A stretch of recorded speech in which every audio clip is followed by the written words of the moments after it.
visitation. The Lord shall visit us tonight. Powerful way.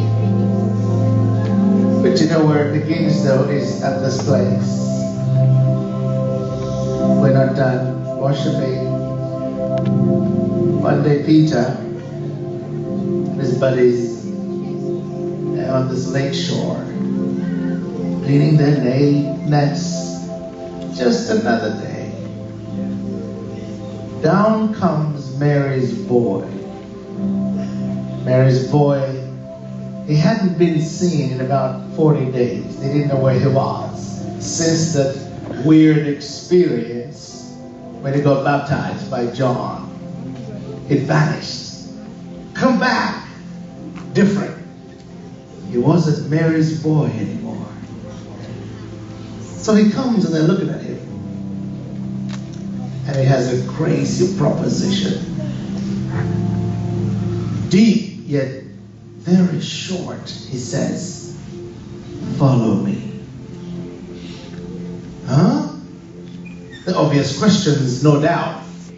Where to? How? What? He walks away. And like zombies, they follow. That night, that morning, Peter had no doubt, perhaps kissed his little wife and said, I'll see you later, honey. He had plans, they had a business. What happened? Day 1, day 2, perhaps day 3, I don't know, they had no cell phones.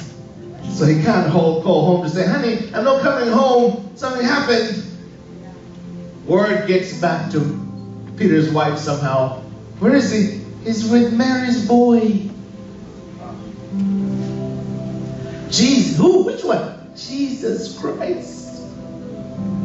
And if they would have had to meet later on at a certain point, the conversation would have gone something like, okay, honey, wow, you've been gone a while. Yes, I know, baby. What do you guys do? We kind of follow him around. Doing what? I don't know. He touches people. Honey, it's really cool. Jesus touches people, they get healed. Okay. I'm glad you're really excited. But where did you leave the nets? I don't know. We got. How long will you be gone? I don't know. What's next, honey? Is it a week? Is it? Are you coming back to us? I don't know. Only a fisherman would have just like a zombie left every day. Jesus doesn't come to the sophisticates. Because I bet you the sophisticated teacher of the law would have said, where are you taking me? Why? How long? Is there a contract?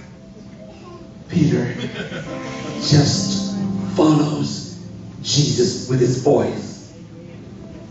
And they embark upon a most awesome adventure about which 2,000 years later we're still talking about. Friends, that is where it begins. Jesus invites us to an adventure that we're not supposed to understand. It's supposed to make sense. How are you saved? When are you saved? How long are you saved? Who to save to do what? We don't know. We surrender. Sing it. I surrender. I surrender. Come on. I surrender.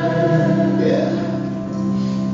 I want to know you, Lord. Yeah. I want to know you, Lord. I surrender. Oh, Jesus. I surrender.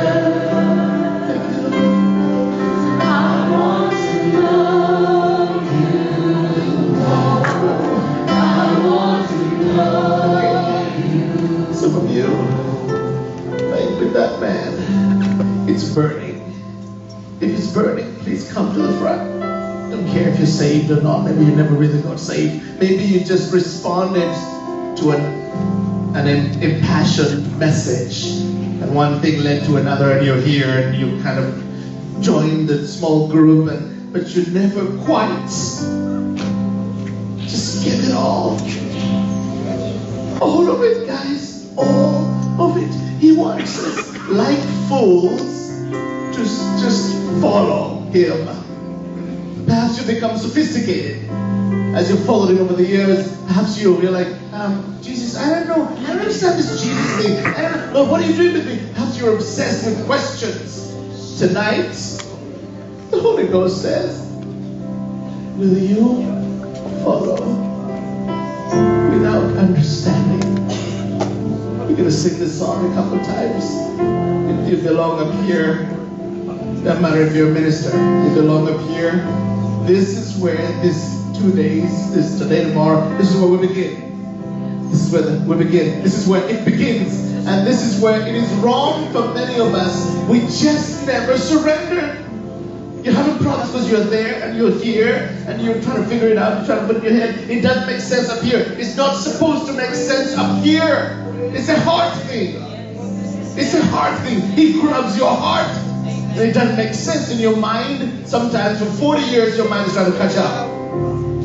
So, we sing this song now.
say the sinner's prayer like we've been taught, you know.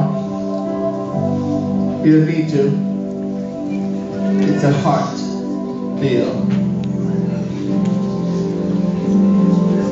Philip's reading this book of the Lord, reading it to this Ethiopian eunuch, he's so touched. Says, that's it. Baptize me right here. Can we do this? Save my soul. That's it. That's the heart cry. Lord, please save my soul. God, I will follow you. It's not just words here. Your heart bends and you are forever messed up. You're forever changed. You're forever transformed. And you're never the same. Friends, authentic salvation, it has symptoms. We see that you're saved. Not because you come to church. The crazy music filled with cussing starts to bother you. Nobody needs to preach against it. In Africa, we have people who go polygamous, I've got 5 wives, and they all respond to the altar call. A man with his 5 wives. Do you know we don't even touch that? The heart bends. He calls the church 2 weeks later. Pastor, I don't know. I know they're all mine. Something's wrong. And I need to choose one, right? And we're like, we leave it. The heart, as it follows Jesus.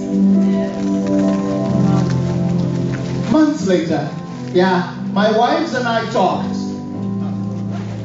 The 3 are going back to their parents. The other one's going to help us. I have to start with my second wife. That's the one I really love. Or my first one. And it's like, we didn't touch it. As they fell in love with Jesus, the stuff starts to fall off. Nobody tells you, don't drink like that. You don't need to smoke. Pastor, I was smoking because I smoke every day, but is it wrong? Why? I don't know. I can't do that anymore to my body. Didn't read anything. The heart, because it was authentic, because it was real. I want to come to church. Do you know we don't have follow-up? Hey, where you get saved, you go say, where's your name? What's your address? We don't have that. First of all, we have no addresses. It's in Africa, village. I live by the big tree. So you can't write them. You can't call them. So they better have got it when they come to the front. Because that's the only way they come back Sunday. Not because you pick them, brought them, not billboard. No, the heart was touched. They fell in love with Jesus. You want to read your Bible. You love the house of God. You love the people of God. These are vital signs that you have it. The worship touches you. You don't arrive after the singing. It's not singing. No, it's not just singing. You want to be there to sing for Jesus. Because something has been happening. You are born again.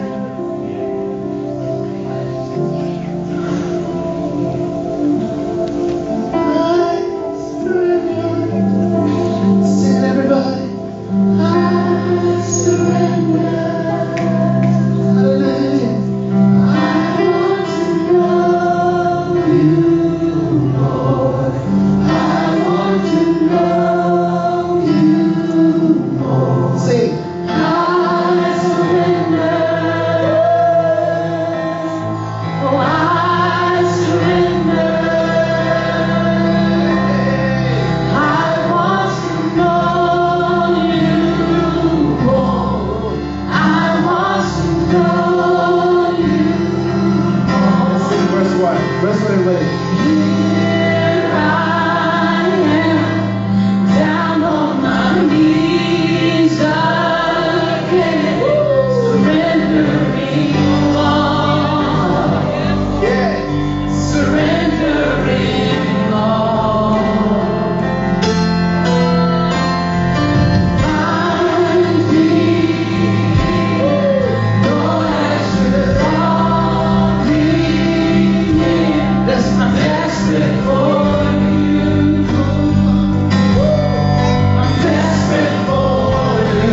Come on, let's sing.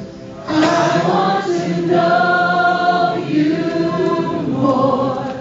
I want to know you more. I surrender. Yes, Lord, we do. Give it to you. I surrender. I want to know you more. I want to know you more. Amen, amen. Can we give the Lord a hand? Wow. Woo! Come on, give him a hand. Give Jesus a hand. Give Jesus a hand. Give Jesus a hand.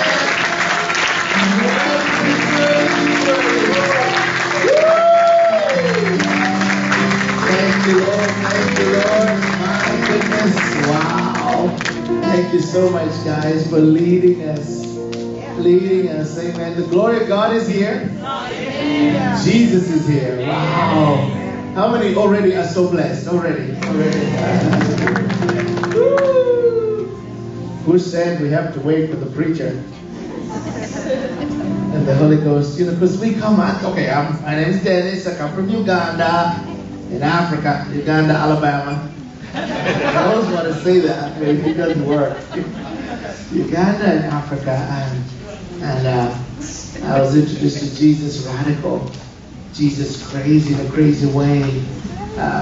Church for us is not filled with impressive speakers, because sometimes my pastor was like 19 and I was like 16, and 20,000 people, pastor is 19, pastor didn't go to Bible school, pastor didn't know much, pastor didn't get up to impress us about what he knew, but pastor loved Jesus, and we loved Jesus along, and we came to church not because pastor was going to impress us with this wonderful oratory. No, we came to church to just engage with Jesus.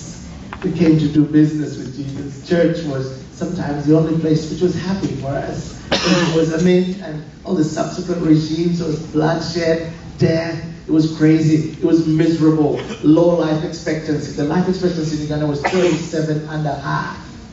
So people died. We jumped over bodies on our way to school. That was life outside the church, but in the house of God.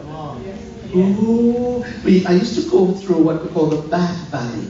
The Bath Valley was the place where drunken soldiers used to just hang out, raid. They would sit by the door. So as you came through, it was the thoroughway from one slum area through the Bath Valley to town. I had to go through the Bath Valley to go to church. And they were always drunk, raping, killing, indiscriminately. They were always there every day. Recently, I asked my mom, this is about 5 years ago, Mommy, weren't you scared? Why do you keep sending me to church knowing I'm going to go through the Bath Valley? He said, I gave you to Jesus. And if you return to me every day, I thank Jesus that you were back. But I knew I couldn't hold you. I couldn't keep you home. I had to let you go. I said, so every day, went through the Bath Valley. Can you imagine? You're in church, you survived the Bath Valley, but you're going to go through the Bath Valley to go home. And sometimes the bands and soldiers are just sleeping, too drunk, they're not there, but you'd always like, oh, please, I hope they're not there. And sometimes they're there, they're maybe raping somebody, you're like, oh, thank you, Jesus, thank you, Jesus. That was, so I am in church. After, you ready? After it has cost me so much. Do you think I'm going to pick up the music? I don't know. The music is too loud. No. I'm happy there's music. Amen. I'm happy there's no brownout. We had blackouts. Sometimes the keyboard's useless. We have to pull out the old drum. Pastor's hoarse from talking to thousands of people without a microphone. Do you think we're going to write the pastor an email? I don't know. I don't like how the music is. It's too loud on this side. The speakers. Do you think? Do you think we're going to try to even church hop? No. you're just grateful to be in the house of God. Even the announcements are thrilling. This week we're going to, you're just happy. There's nothing to criticize. You don't care if pastor's wife didn't say hello to you. I'm thinking, she's probably busy. Because what? You didn't come for her. Pastor didn't say hi to me. He didn't see me. I don't care. I'm here for Jesus. So, worship. Do you think you're going to have 20 minutes of worship? 2 fast songs and 3 slow songs. No! We're going to sing until. God says, clap your hands, all you people. Do you think we're even going to say, hey, everybody clap your hands? No! We're clapping our hands. Sometimes until there was blisters. On Monday, honestly, I had blisters in my hand. Kids knew. My Monday morning, I was like, hey, how are you guys? They all knew he was in church. Because we screamed, we shouted. Shout out to go with the voice of triumph. It's not just a suggestion. It was like, the Bible says, let them praise his name with a dance. That word in Hebrew, it's not like, it's like, it's whirling movement. So we had movement. Not 5 minutes, 20 minutes of movement. And in the midst of that, people who couldn't move started moving. People who couldn't see started seeing. Blind eyes popping open. No preacher saying, hey, you come here. No. The glory of God. Kissing the service. Miracles, signs, wonders, as I cannot even tell. Too numerous to tell. Too numerous to tell. You know the ones I'm going to tell? Yeah. He was brought, he had been dead. He was brought in the back, stretched. Yeah, you saw him. Remember as you were doing that, we used to call the glory train, which is, hey, all of us. 4,000 people going around the church like that. How many of that's crazy? So you see this cart, this sleeper, somebody just laying there. Oh yeah, they're like, no, he wasn't laying there, he was dead. You're like, oh, he was? Oh yeah, he's still there, he's over there, he's jumping. Those are the testimonies that kind of made the platform. Everybody else had a migraine, stomachache, whatever. Oh, he's healed, he's gone, okay. Well, tell somebody. Because this is cool. It wasn't even about the miracles. It wasn't even about, do you hear me? It wasn't even about the miracles. It was the glory of God. Some people weren't healed. They didn't say, hey, how come I didn't get healed? No. Jesus didn't touch me today. He touched her. And I'm going to rejoice for Jesus touching her. Actually, it looks like Jesus gave her my miracle. I wanted that. But he got it, and as you're praising God for her miracle, guess what? You stop thinking about you. Because in this place, we even call it holy chaos. Because God's moving. This one seeing an angel. Oh, he's here. He's there. Yeah, he is. We can't see him. Okay.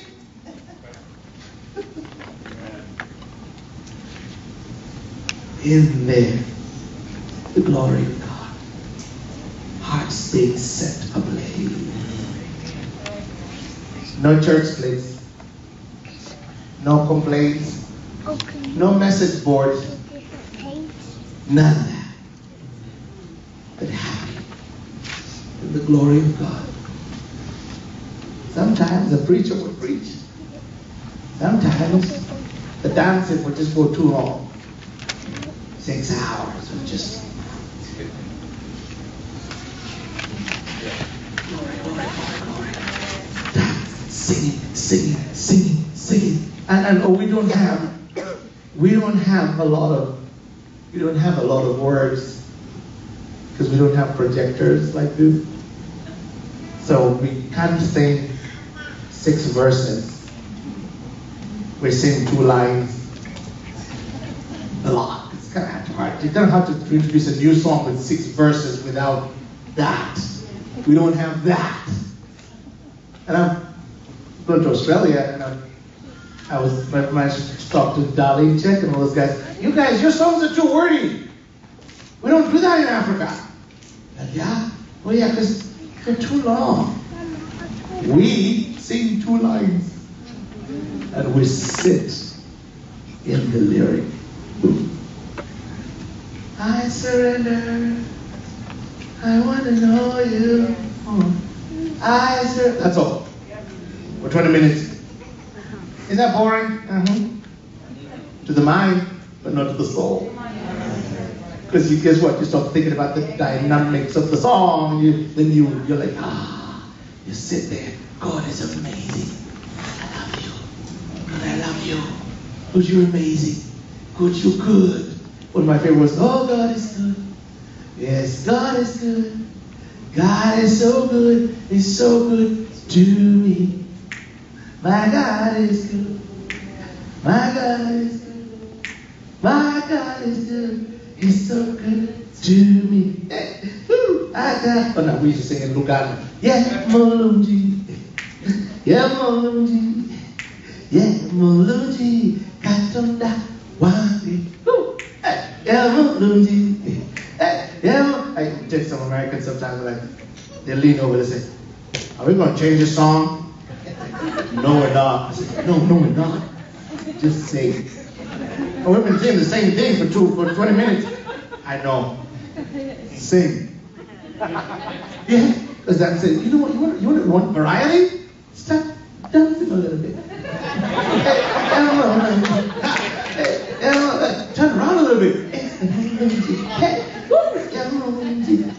Because that's what they're doing. The problem with you know why you think it's long? Because you're just singing and you're like, yeah, Mononji. Of course it's going to be long. Yeah, Mononji.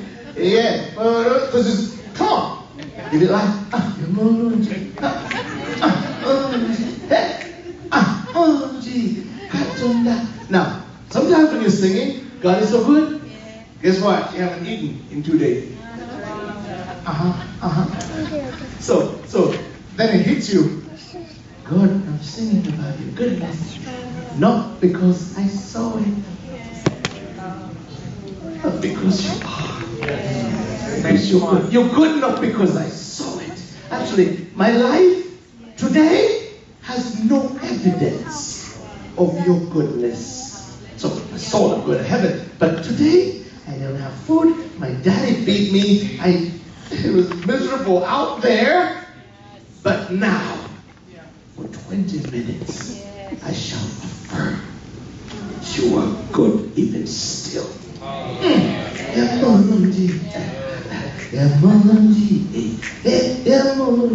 Now, of course, your belly is saying, no, it's not. You're like, shut up, belly.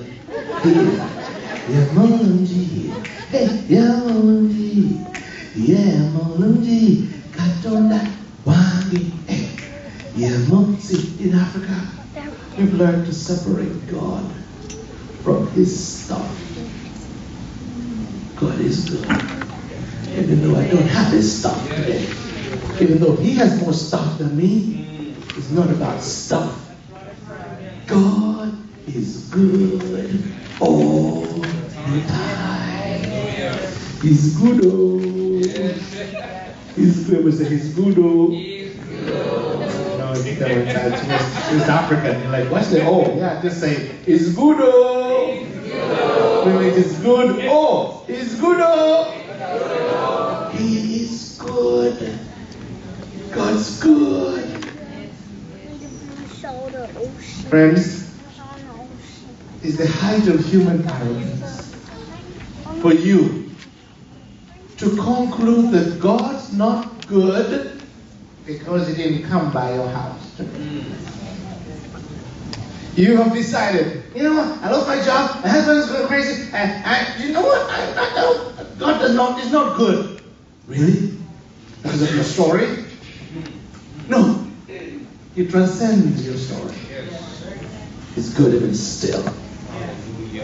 That's why I believe it to be a major satanic conspiracy for entire sections of the body of Christ to be taught that God is good because you sin. That God's primary purpose in your life is to make you happy, give you money, give you health, give you, make everything to be okay. That's what God is here to service you. You come to Jesus to be serviced and to be given a formula. When you need something, say the scriptures, and it will work.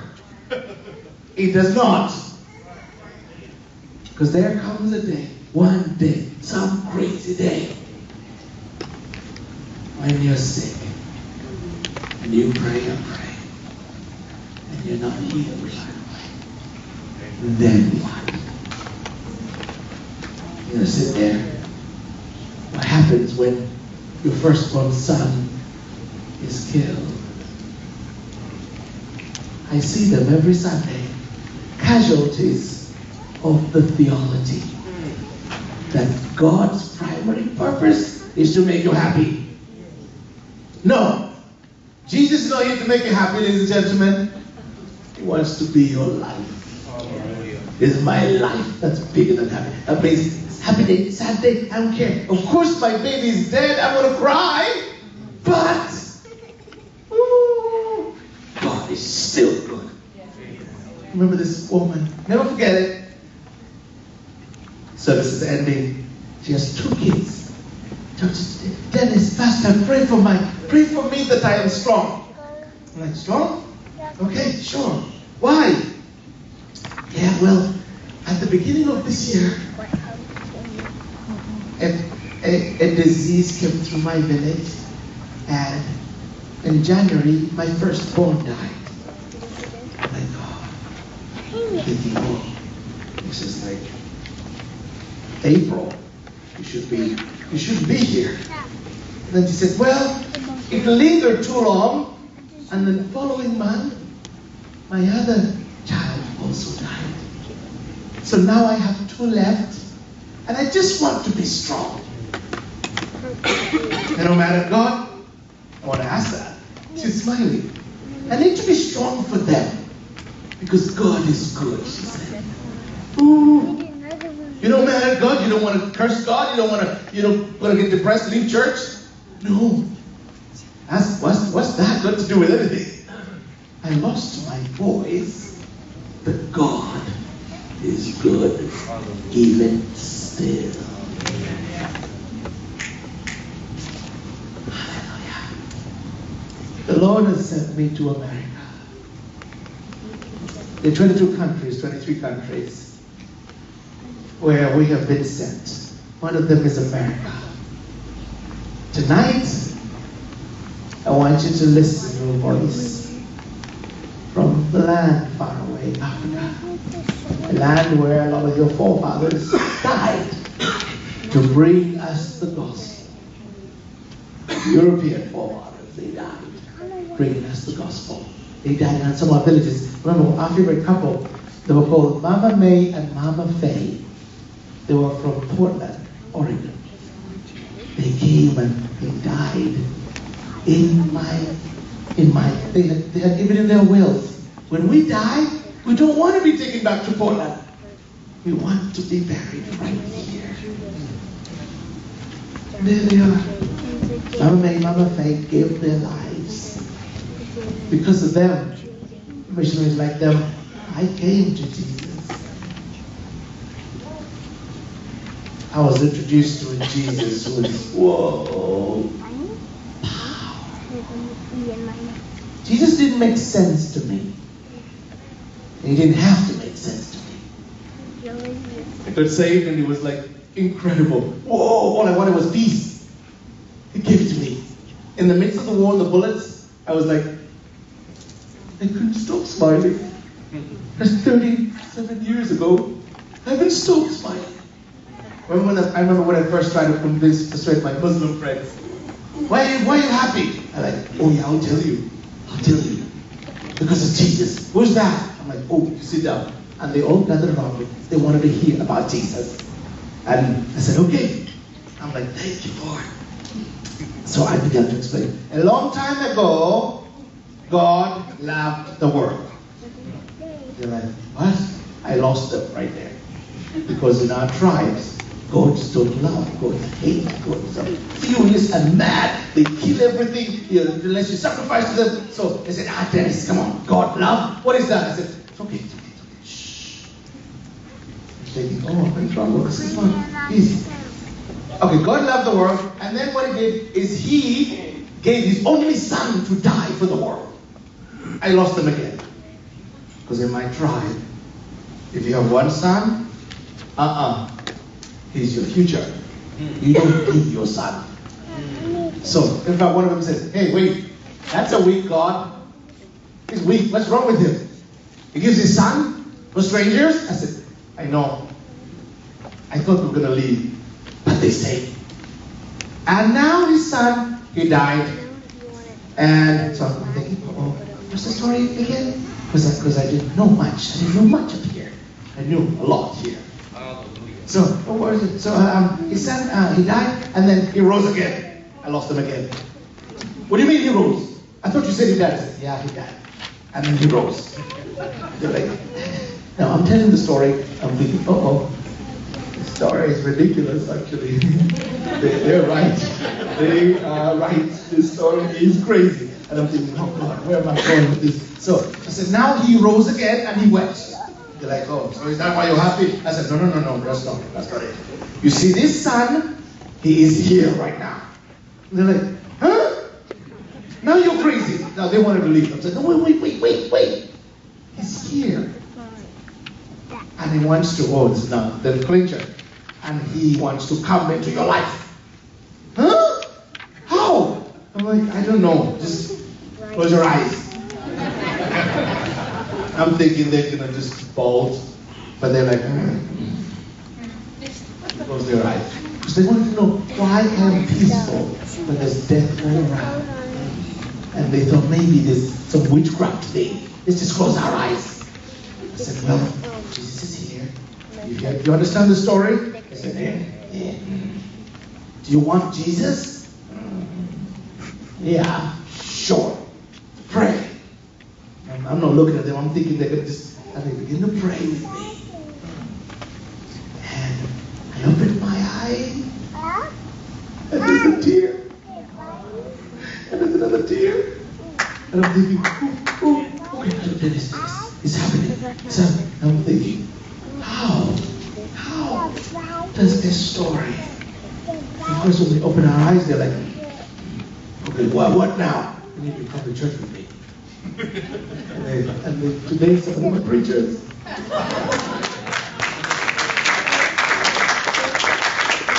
The story is ridiculous. I submit to you, the story is ridiculous. Come on. 2,000 years ago, the story. But the story is not. It's crazy. It is alive. Jesus is real. That's how we enter Jesus, not here, but here, right? Because how many of you can show me how you are saved, how you got saved, what happened? You can't. It's all hard work, right? Amen? The travesty is after we come, we now want to filter everything up here.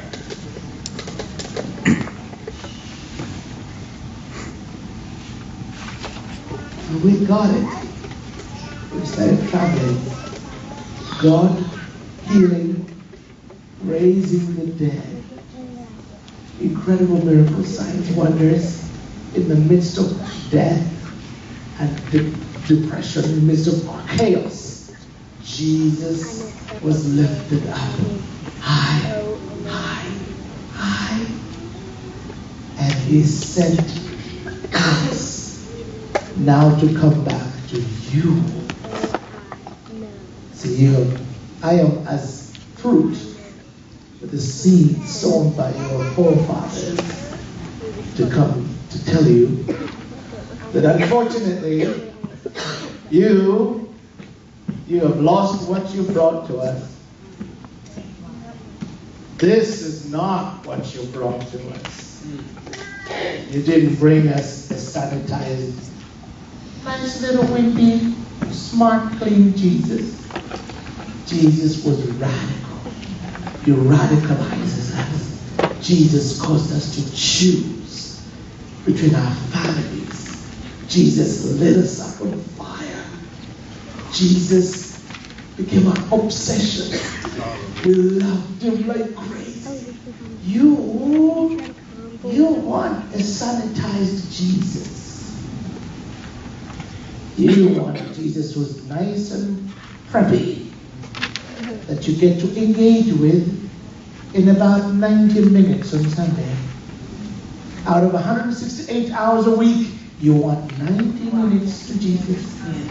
That 90 minutes, the 90 minutes, there has to be announcements.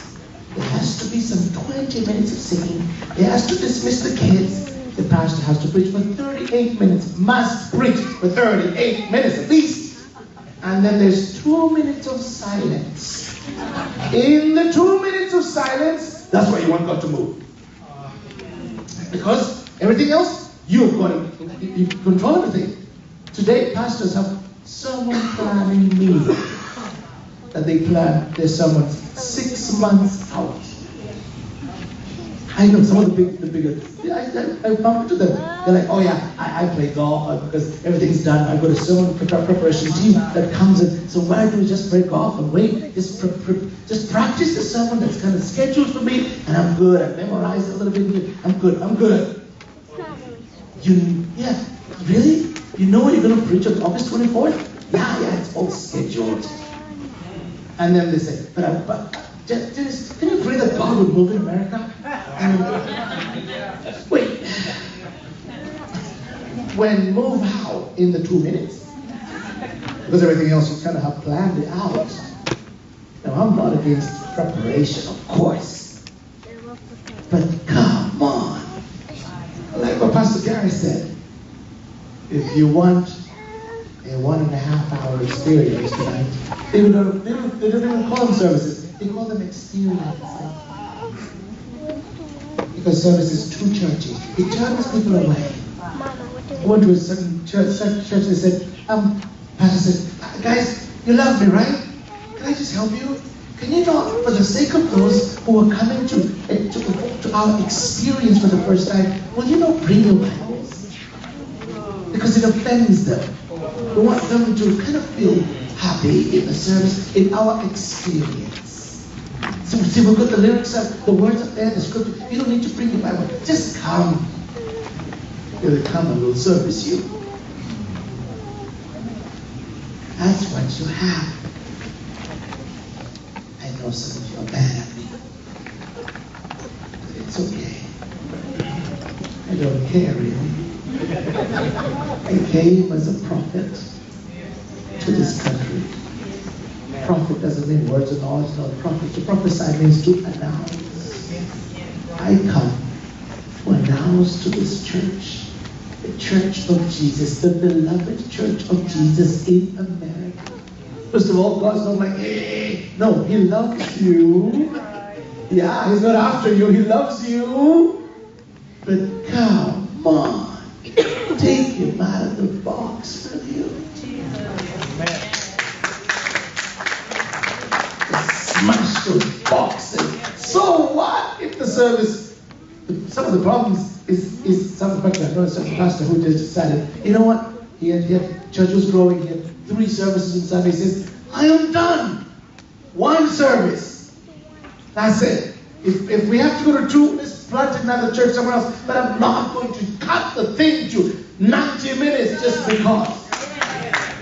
Just because I want more bodies. He said, so he blessed me. He said, if we don't have to grow, that's it.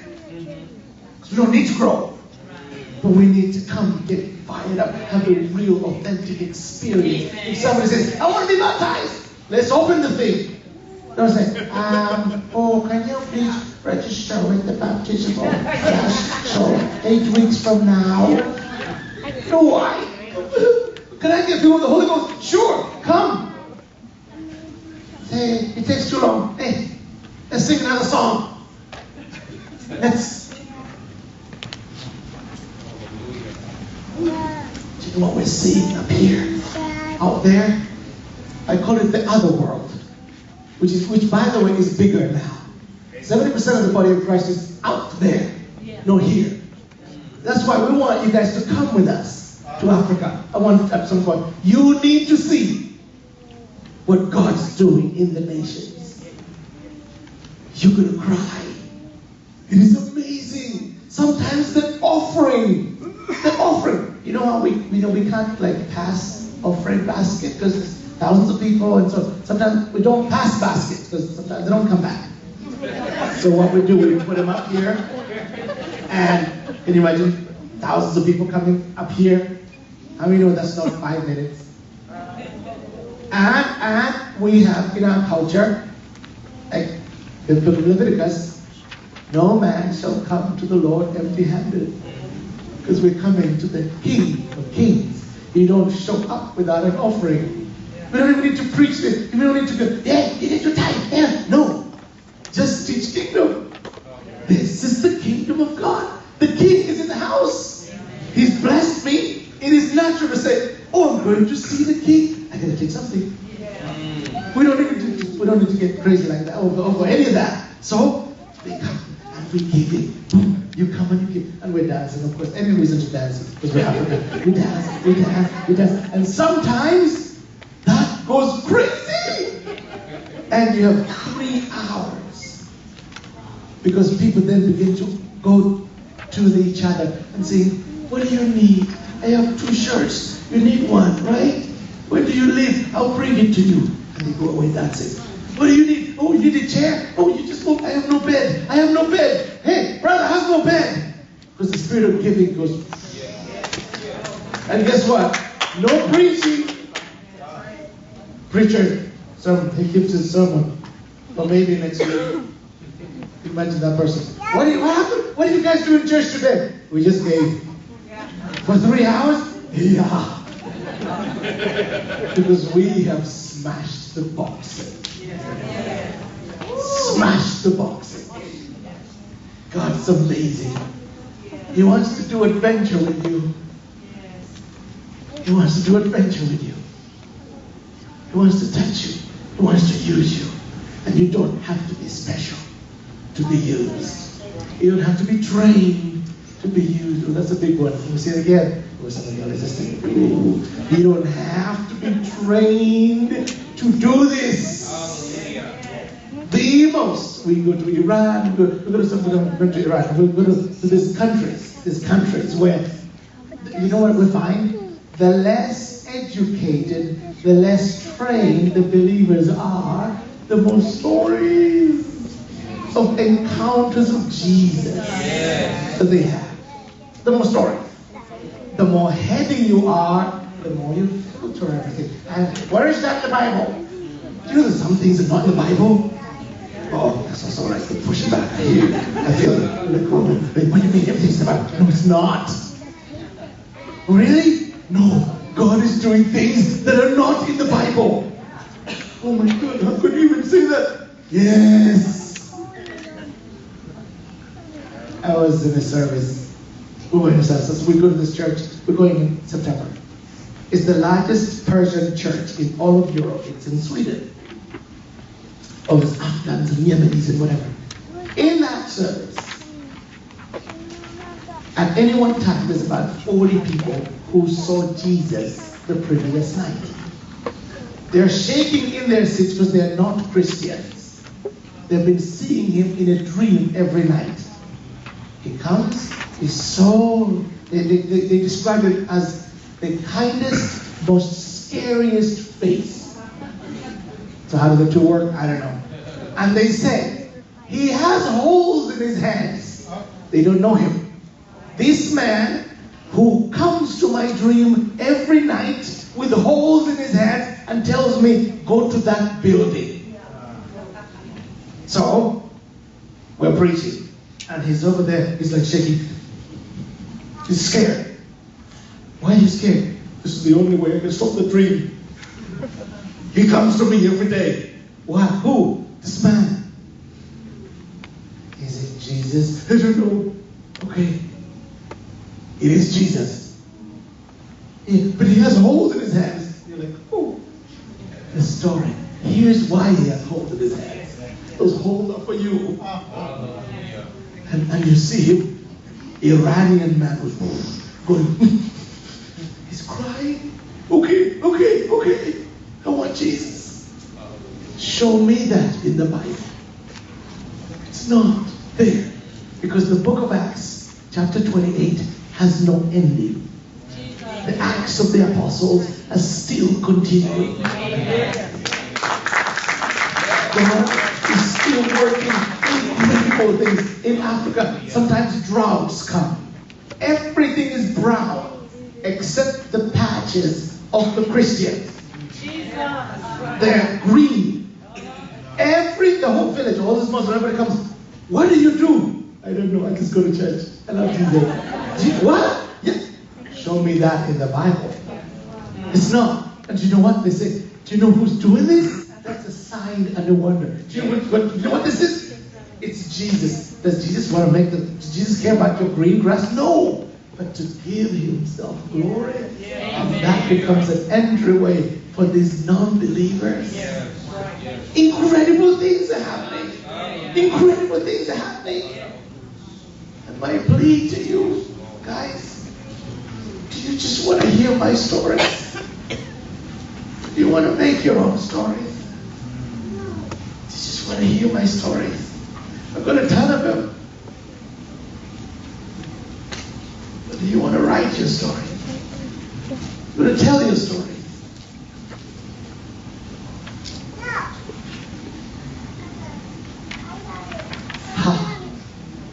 In this room, there's about 10 people. I pray 20. For whom we paid. Those 10, 20 people. You're going to be so stirred up, you'll never be the same again. I am under no illusions that the appeal of the message of my life is going to be a mass appeal. Most of you will be more offended. Some of you inspired. Some of you motivated. I'm like, I was motivated. Listen, don't even tell me that. You were so good. You motivated me. I'm like, I didn't come here for that. Motivation lasts until you look at your Facebook timeline. Then motivation's gone. I want, you know what I want? You ready? I want to trouble the waters. I'm here to provoke. Don't tell me, you're encouraging me. No. That's okay. Encouragement is good. But I want this to stay with you. I want this to corrupt your crazy view of church. I want you to gag at churchianity. I want you to never want to take that again. That is why we're here. Because you want to throw up. Because you're so agitated. You'll never see this thing again. That the veil of the lifted. The veil of church. Churchianity. Church. Do you know that up until 300 AD, there was no church buildings? Do you know that? The church just met in micro, units, small units. And they, concerning them, it is written, they turned the world upside down. Without theology. Yeah, I've got a double doctorate, I've got a PhD in theology, so I know about that stuff. But I'm telling you, and I tell this to my students, you want to walk in the realms of God, you must understand that this thing is not to be understood. And when you understand that it's not to be understood, then you will have understood. It is to be believed. This is to be believed. This is to catch you. It corrupts you. It transforms you. This is the full gospel. And to that end, we are here. Shreveport the village of Shreveport. Because for me, you know, Cape Town is a village. I'm in the village of Shreveport. Do you hear the voice of God, Shreveport? Do you hear the voice of Jesus, Shreveport? Saying, I love you. But you gotta get off that hindsight, these buttocks. Get up and go do the mission of Jesus. We're not to make you church members. We're really good at making church members. Horribly poor at making disciples. We are called to make disciples. Our pastors are supposed to make disciples. You are supposed, you make disciples. You make disciples of all men. Don't relegate it to pastor up here. He's supposed to clean the fish. You bring him in, cleans the fish. That's the shepherd's job. Get the fish. But we've switched it around. Don't even preach to them. Just bring them here. Because we just want to make members. Called to be disciples. Hey, disciples make better members, don't they? It's not about clocking in. You want to come to the house of God. Amen? You just serve. I'm going to stop. I'm about to stop. We're going to move into prophetic now. I'm going to call a bunch of people up here. God's moving already. He's stirring hearts. You're going to see somebody might fall. Somebody might shake. Somebody might cry. I'm going to make this powerful statement. You ready for this? Don't be distracted by the sign. Because it's not about somebody falling. It's not about somebody rolling on the floor.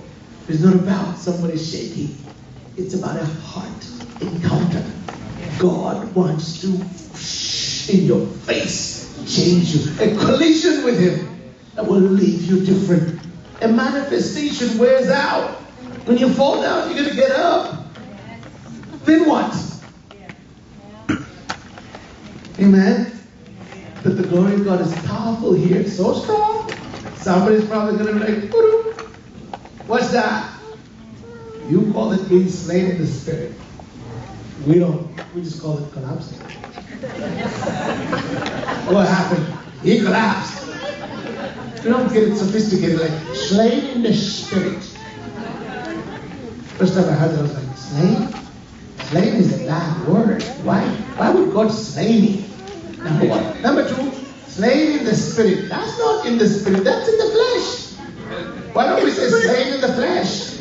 Because the guy's falling down. You know, slain in the spirit looks like, because it's in the spirit, right?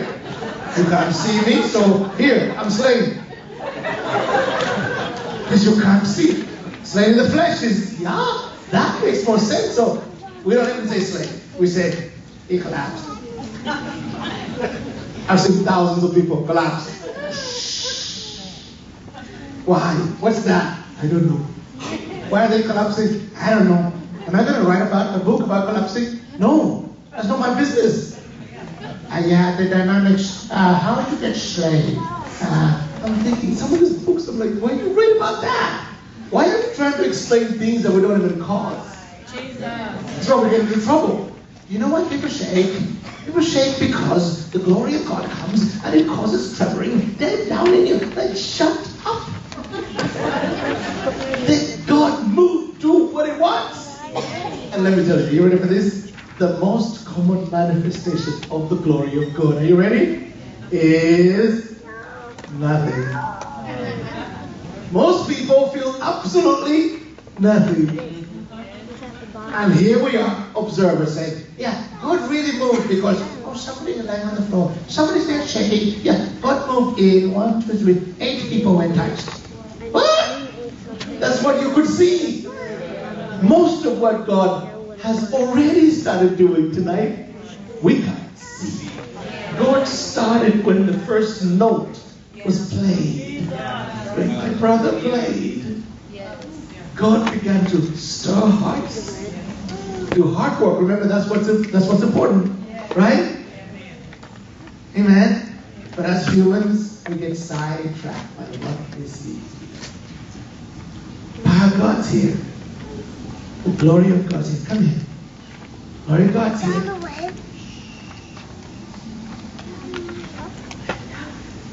Just come stand right here. Face me.